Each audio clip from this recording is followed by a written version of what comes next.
Go ahead, Coach. Debrief us. Okay.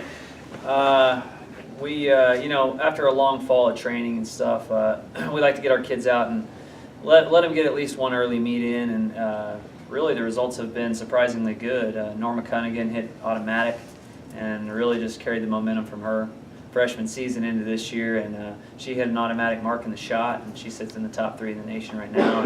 And Stephen Cooper had a really good debut in the 200, and he sits top 3 in the nation in the 200 indoors. And Owen Hind actually this past weekend broke a 37-year-old record in the 3K and ran 8:12 and sits top 5 in the nation. And that's a record that was held by Joseph Kamei, who is pretty much a legend here and one of the best runners to ever come through WT. So we got the ball rolling a little bit now, and we've got some really good freshmen that are stepping up and have really kind of set the tone a little bit for what we can do this season. So I'm excited to see how things play out.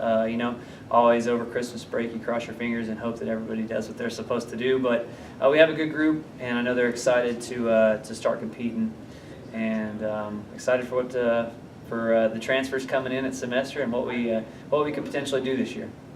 Were you surprised by Owen's performance over the weekend?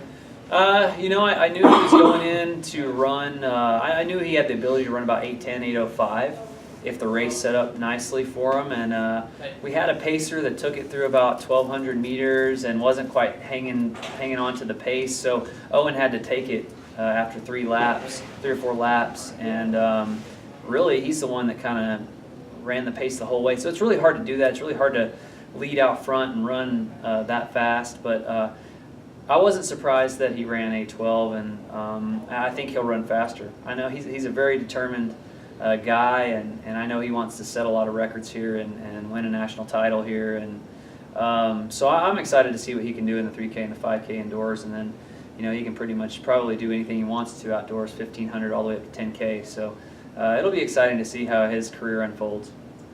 What about? You talked about the potential. What is the potential? You always look at it on paper and you say, "Oh man, we could be a podium team this year," and then you have to make sure everybody stays healthy, and you're managing fatigue levels throughout the season, and it's a long season, it's a grind, So on paper, I think we could be a top 5 for both men and women if all the cards fall into place, and our jobs as coaches is not to mess them up and get them to the meet and hopefully put them in a good position to compete at a high level. We'd love to be on the podium. We'd love to be top 3 team. And I think we do have the pieces there to do it. It's just got to make it happen. Your next meet's about a month away. How long is the Christmas break when everyone comes back? You guys we'll go to Albuquerque, University of New Mexico. We'll compete there January 21st. They have a great facility. It's at the convention center, and the atmosphere is always really good. So we've got about a 5 or 6 week break here, and let the kids focus on their finals here this week, and then get back to training over the winter break, and hopefully we come back and just carry the momentum that we've started with here.